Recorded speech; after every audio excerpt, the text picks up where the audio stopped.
Hi, I'm Thorsen from the Little Yoga Room, and this is Stefania and visiting from Poland.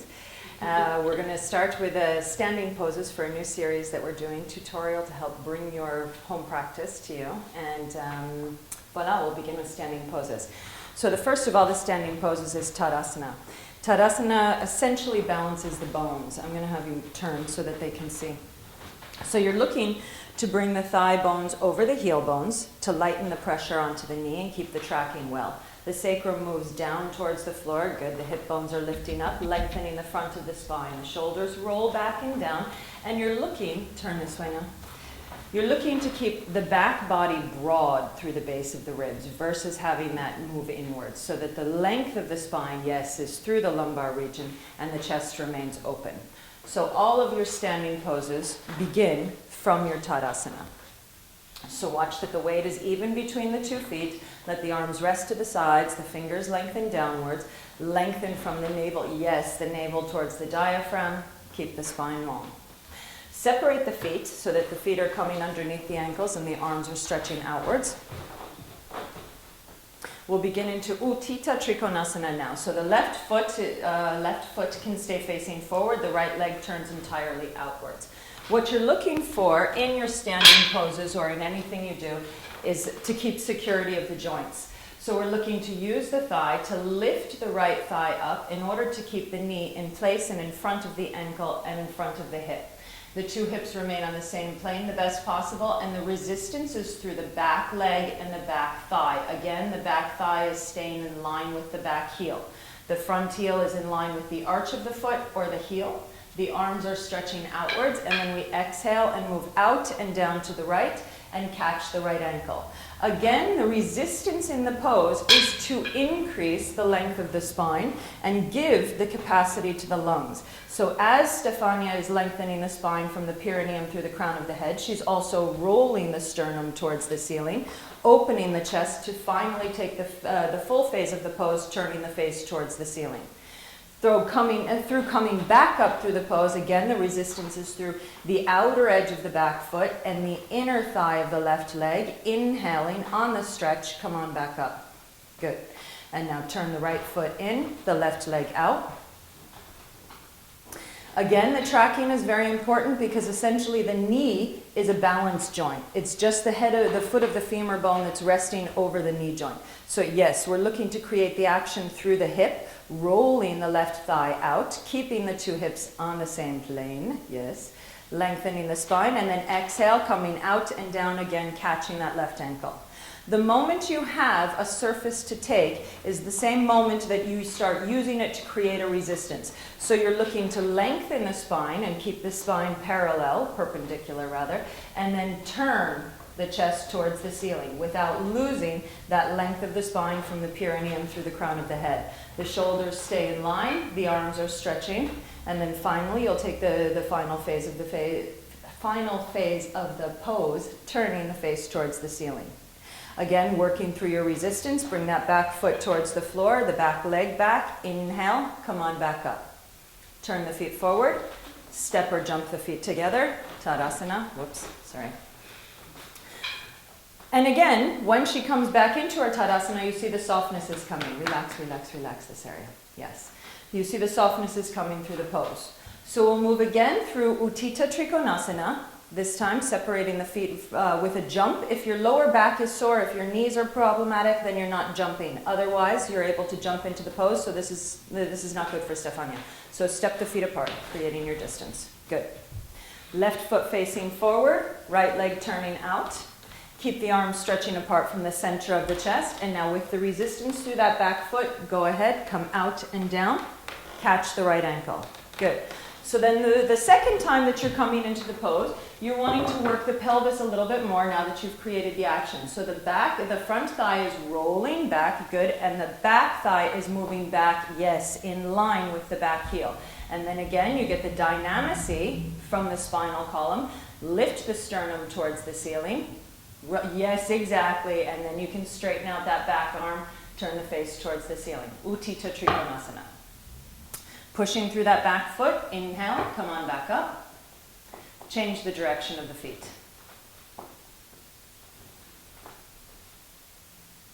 Front leg is turning out, 2 hips on the same plane. Keep the spine soft. If the spine becomes hard, there's no receptivity. So the back of the spine is lengthening and soft. The front of the spine is engaged. Exhale, go ahead, come out and down. Again, resistance through that back leg. So as soon as you're down, you're taking your surfaces, and again, you remember that the leg that you're descending over is rolling back. The leg that's proposing the action is pushing back in line with the heel. Good. Lengthening the spine again. Keep the 2 sides of the trunk even and turn the sternum towards the ceiling so that the face turns towards the ceiling. The back of the neck long and the arms are in line with one another. Pushing through the back foot. Inhale, go ahead, come on back up. Turn the feet forward, step the feet together, Tadasana. We're going to move into Virabhadrasana 1, and I think it's best if we do it this way so that we can show the tracking of the knee.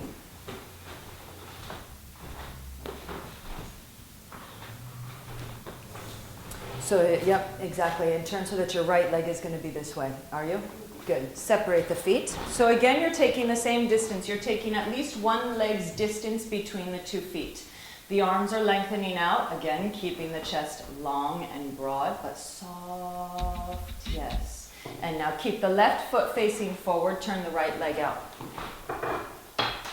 So, because the knee is balanced, you have the foot of the femur in the top and you have the tibia coming in. But it's not necessarily a joint. I mean, yes, it is a joint, but it's a joint of...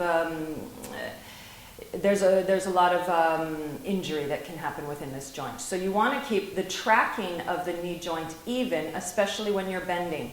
So the tracking of the knee joint is going to start here, through the hip. So you're turning the femur bone out, and then you're exhaling, yes, keeping the knee, there we go, the knee in line with the ankle.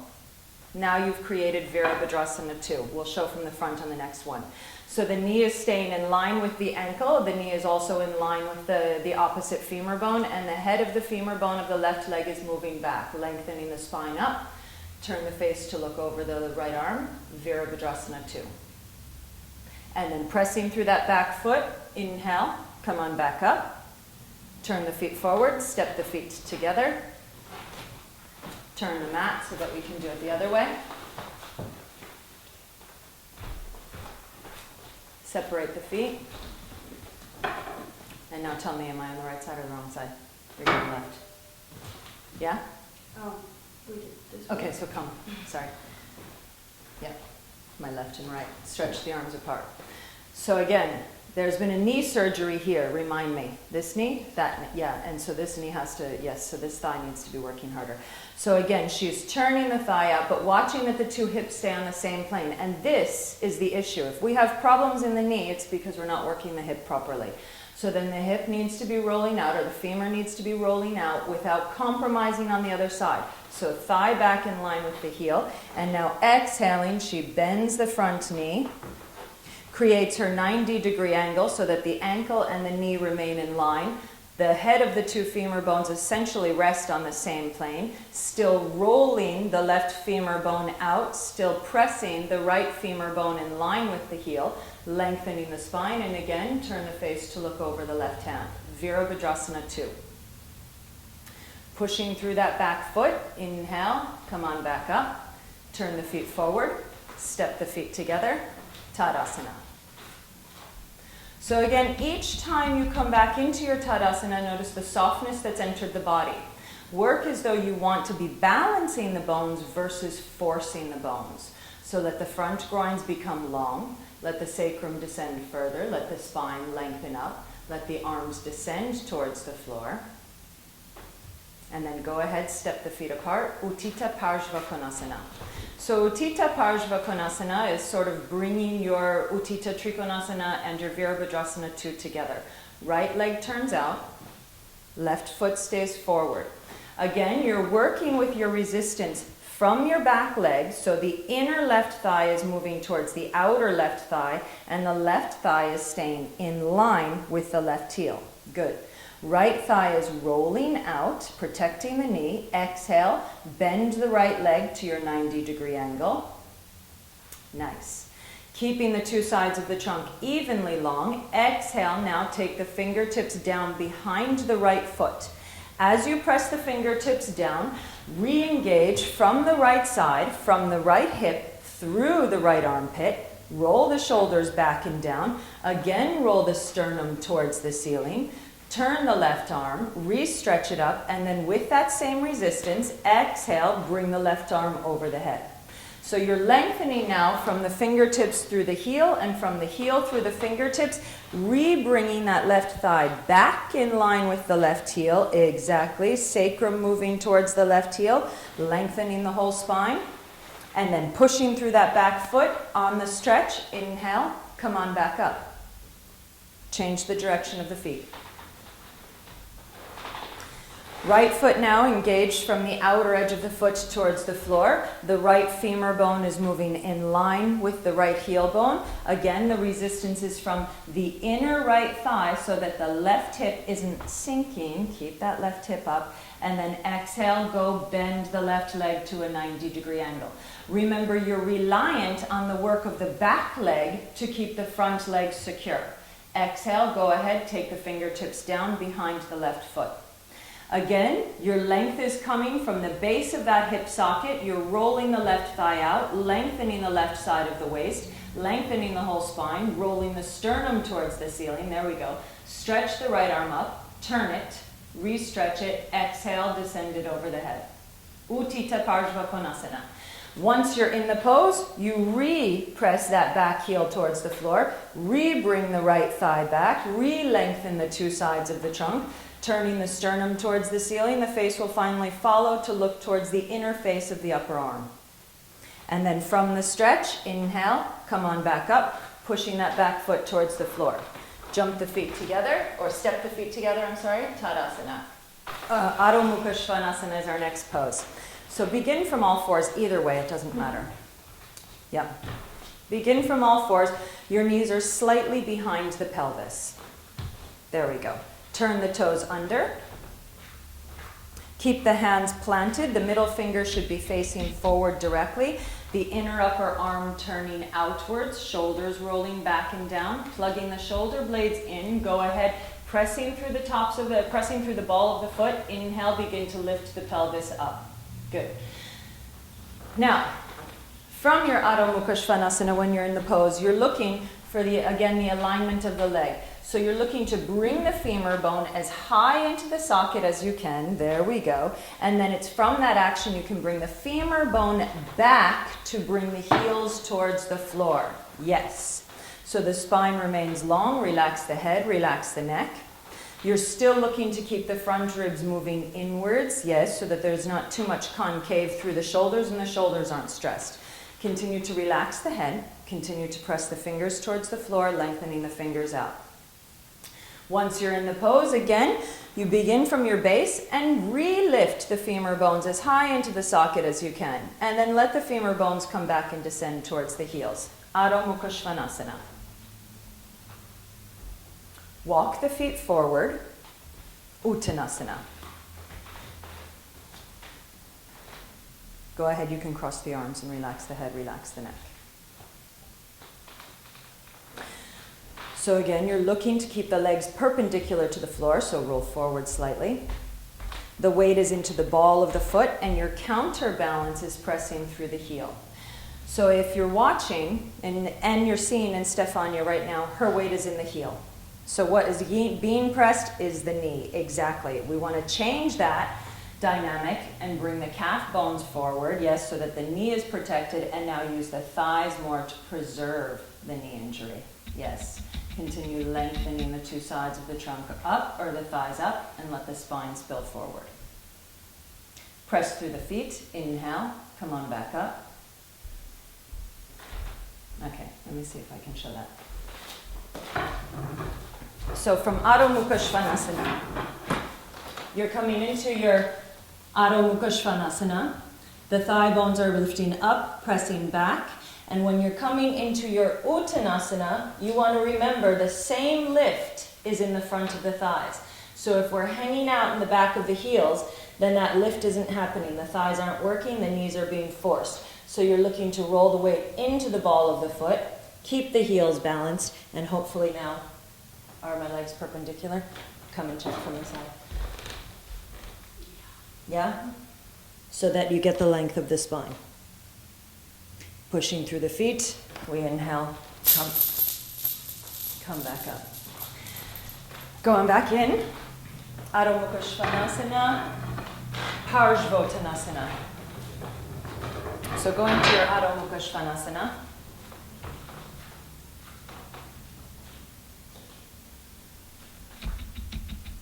Thigh bones up, thigh bones back, heels down. Take a moment to be in the pose. Watch what's happening here. Always watch in your pose, because as your practice becomes more, then you gain flexibility, but you lose flexibility. And so we see we've gained a lot of flexibility here, but we've lost flexibility here. So yes, so we want to use the thighs to gain the flexibility back into the spine, and we want to gain more stability within the shoulder girdle. There we go. So from Adho Mukha Svanasana, I'm going to have Stefania re-walk her feet forward into her Uttanasana.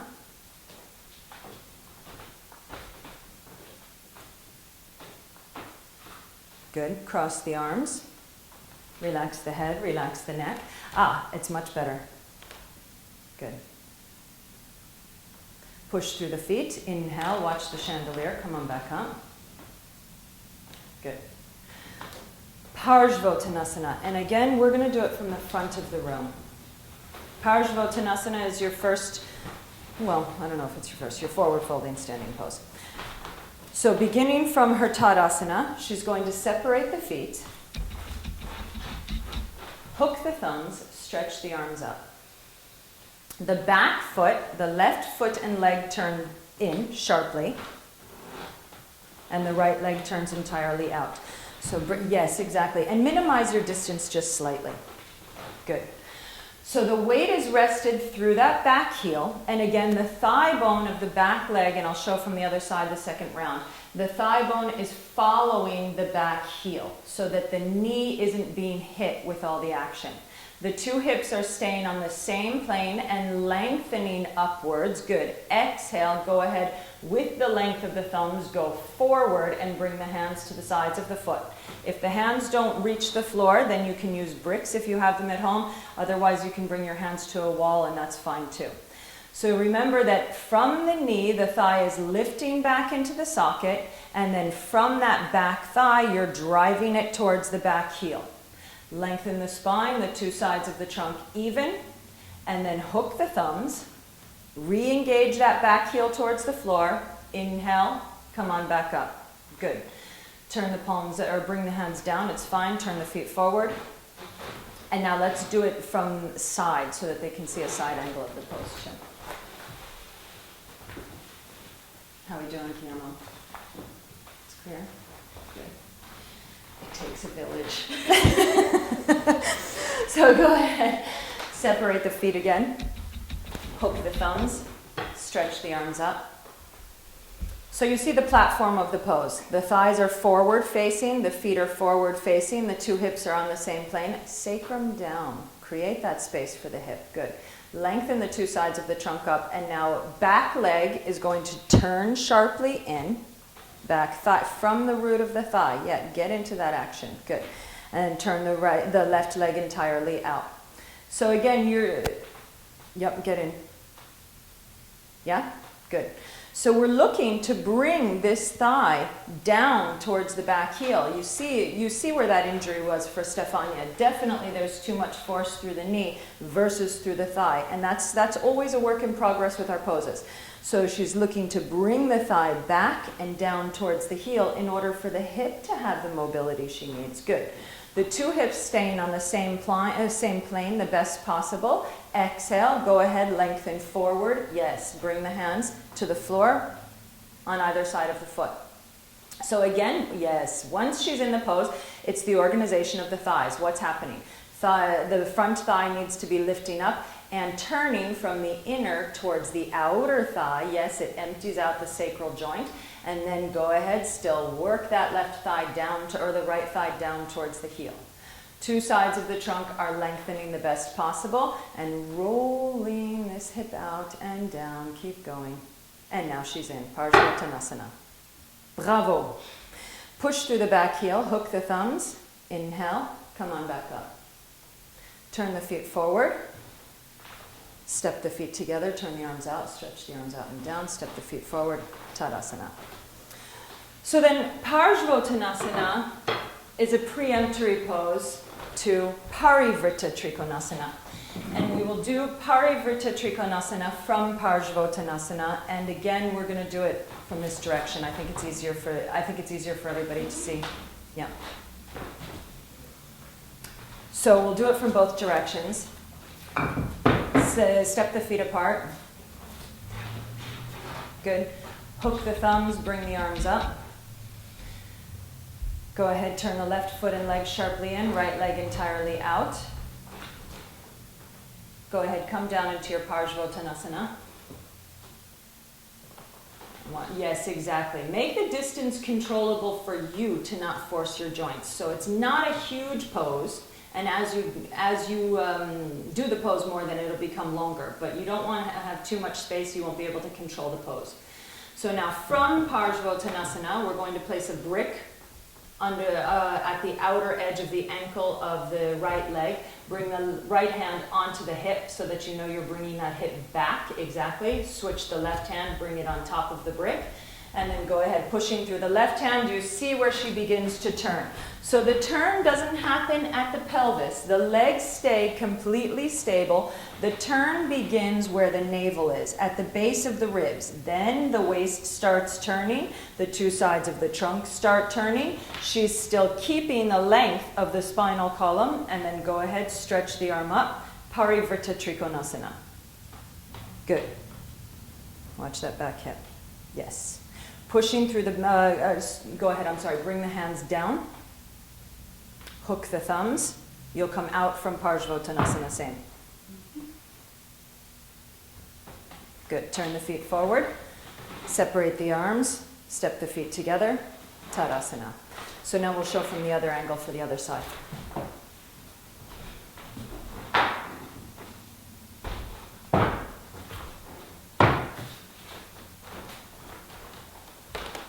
Go ahead, separate the feet. So I would say narrow your distance. Good. Yes. Now you see there's a huge difference in what your thighs are doing now, so this is your distance. Go ahead, stretch the arms up. Right foot and leg sharply in, left leg turns entirely out. Again, we want to be watching that she has the proper mobility here, that the rigidity isn't harboring in the hip so that the knee is forced. So lengthening, yes, the two sides of the trunk up. Exhale, go ahead forward into your Parsvottanasana. And the deceiver in this pose is the hip. The deceiver is that we're not using the legs, we're using the mobility of the hips. So again, we want to get into the thigh action, lifting that thigh up. Yes, exactly. And rolling this thigh in. So bring your brick to the outer edge of the foot. Good. Bring the left hand to the hip so that you can actually bring that hip back. Good. Bring the right hand or the left hand, whatever you've got. Push it, turn it, yeah. Your hips are your problem, okay, it's left and right for me. Keep the two hips on the same plane. Yes, there's a huge difference. Lengthening the spine from the waist, we start rolling. Yes, all that gridlock we want out. Roll, roll, roll, roll, roll. Right side of the trunk descending towards the floor, left side lifting up and back. Stretch the left arm up. Good. Sternum turning towards the ceiling. Yes, and now we've got solidity in the legs. Now it's coming. It looks good. Keep that back heel anchored into the floor or into my foot. Go ahead. Bring the hands down. Hook the thumbs. Press through my heel or my foot. Yep. Hook the thumbs. Inhale, come on back up. Turn the feet forward. Step the feet together. Tadasana. So from Adho Mukha Svanasana, we're going to take the next phase of the practice. From Adho Mukha Svanasana, we'll go through all of the pose. So beginning from our Tadasana, the 2 feet balanced, the arms lengthening towards the floor, the spine lengthening, the thighs in line with the heels. We'll fold forward, bring our hands to the floor, walk the hands forward, walk the feet back. Adho Mukha Svanasana. The thigh bones are lifting towards the hip socket and then pressing back to bring the heels down and lifting the whole pelvic cavity. Turn the left heel slightly in, bring the right leg forward, bring the hand behind the right ankle, stretch the arms apart from the center of the chest, Utthita Trikonasana. Bring the left hand down, bend the right leg, bring the right leg back, Adho Mukha Svanasana. Bring the right heel in, bring the left leg forward, stretch the arms apart from the center of the chest, bring the right hand down, Adho Mukha Svanasana. Turn the left heel slightly in, bring the right leg forward, Virabhadrasana 2. Bring the right hand down, Adho Mukha Svanasana. Right heel in, left leg forward, Virabhadrasana 2. Bring the right hand down, Adho Mukha Svanasana. Left heel in, right leg forward, Utthita Parshvakonasana. You're on the ball of the right fingers. Lift the left arm up, turn it, re-stretch it, exhale, descend it over the head. Keeping the resistance from the back heel through the top fingertips, turn the sternum towards the ceiling, turn the face towards the ceiling. Bring the left hand down, Adho Mukha Svanasana. Right heel in, left leg forward. Turn the right arm, re-stretch it, exhale, descend it over the head. Bring the sacrum towards the right heel, lengthen the crown of the head away. Bring the right hand down, Adho Mukha Svanasana. Two sides of the trunk lengthening evenly. Bring the left heel in again. Bring the right leg forward. Utthita Parshvatanasana. Go ahead, lengthen the spine forward. And then come back up to your 90-degree angle. Bring the left hand round outside of the right foot. Press the fingers down. Bring the right arm up. Parivrtta Trikonasana. Bring the right hand down. Bring the right leg back. Adho Mukha Svanasana. Turn the right heel slightly in. Bring the left leg forward. Two hips on the same plane. Lengthen the spine. Exhale, descend.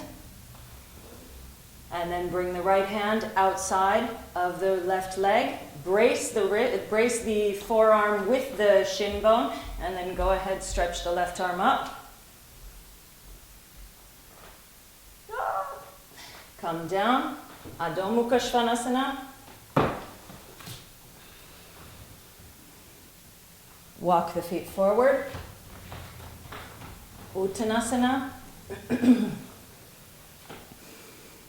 Relax the head, relax the neck. Push through the feet. Inhale.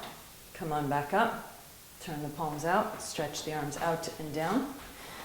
We'll move into closing the body now. So do it widthwise so that they can see. And lie down onto the floor. So Supta Urdhva Hastasana. Bring the 2 feet together. This is essentially your supine Tadasana. Hook the thumbs. Stretch the arms over the head.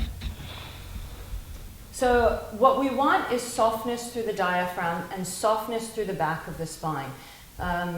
Yes, so there's a bit of hardness in the back of Stefania's spine.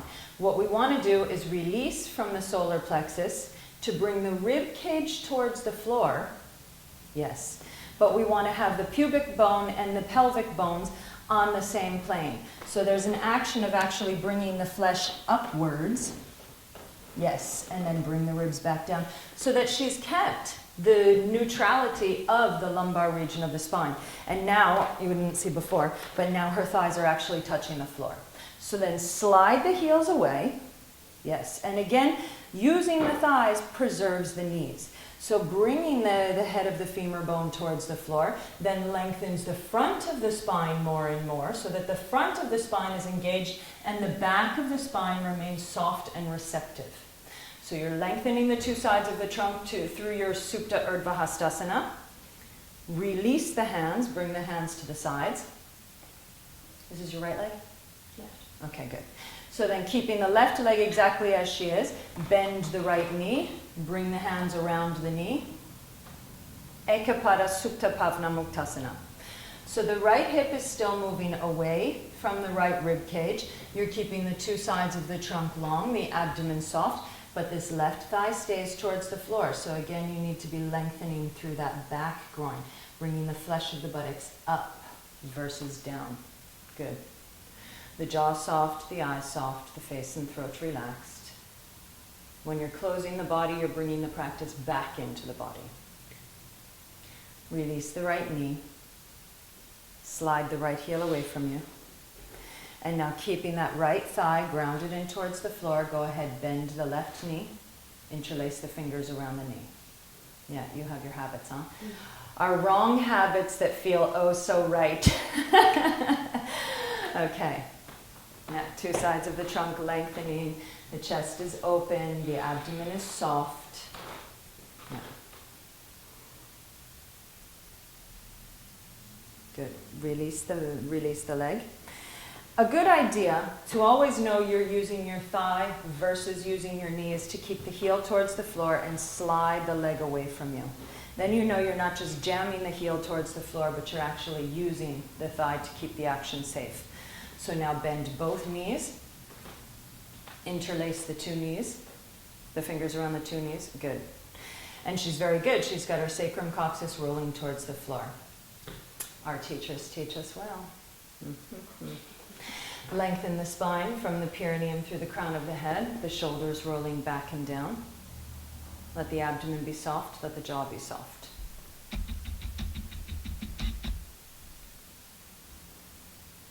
Go ahead, release the knees. Stretch the legs out. We'll move through Supta Padangastasana. So, same thing, the 2 feet are together. Yep. The left thigh is going to remain at the floor. Bend the right knee. And you're going to place the belt around the front of the heel. So yes, bring your heel back. And now bring the thigh back towards me to straighten the leg. There we go. Yeah. Still, we want to be bringing this thigh down towards the floor. So if we've lost the hip, then it means we need to take more space with the leg. So the right leg can descend towards me. Bring it towards me. Let it go. Let me take it entirely. Yep. There we go. Give it to me. Yes. So now keeping your hip exactly where she is. Do nothing. I'm going to bring it up. Okay. So then this is where we are. And maybe she'll get more after relaxing.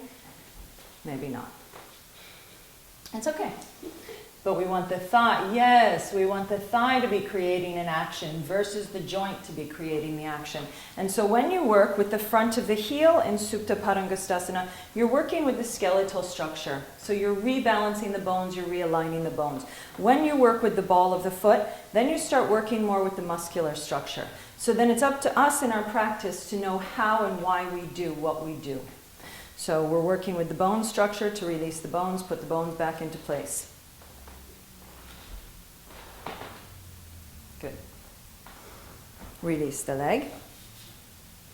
Sliding that, good. 2 feet together, always begin from your neutral. Bend the left knee, bring the belt around to the front of the heel. And always remember when you're working in your poses that the two sides of the body are very different. So then your negotiations have to be different. Your addressing what happens on the two sides of the body has to be different. Go ahead, bring that thigh back. Thigh. Yeah. Shoulders rolling back and down. When you're releasing the pelvic girdle, then you want to make sure you're not putting the stress somewhere else. We love to have our stress, that's our comfort zone. So when we're releasing the pelvis, we bring it up into the shoulders. So straighten your arms. Yes, and let the arms become heavy in the socket. Let them descend. There we go. Let the whole spine lengthen. Yep.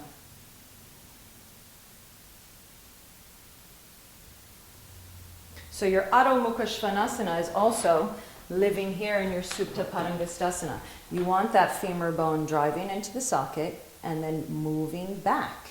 Yes. So all the action of the hip is going to come from the thighs. This is the link between the knee and the thigh. It's the conversation, articulation.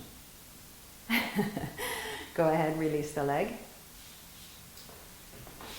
Bend the knees to a 90-degree angle for Jatahara Parivartasana. Bring the arms out. Good. Bend the knees to a 90-degree angle. So you're looking for your straight angles. You want the ankle in line with the knee in line with the hip. And again, here's your Parivrtta Trikonasana. All of this stays to the floor. You're exhaling, going to the right. Good. So you're looking, in this variation of Jatahara Parivartasana, you're looking to break up the rib area versus the back area. The back area will respond, of course, but you're looking to roll that upper front. Yes. Yes, there we go. It takes ages to decide we want to give up our habits. Go ahead, bring the legs back up. Resettle the pose, and then exhale. Go ahead, descend to the left. Yes. So you're looking, again, spinal column. So you want that spinal column as parallel as possible and roll around it. So spiral staircase kind of theory. You have the spinal column, which is the beginning of the spiral staircase, and then you have all of the vertebra that turn around that, and then it moves out into the ribs as the stairs, and then the railing that goes around. Go ahead, bring the legs back to center. Yep, bring the arms to the sides. And now keeping everything that you've created, simply slide one heel away from you, second heel away from you. Shavasana. So this is your first tutorial video of standing poses from a little yoga room. Thank you, and happy practice.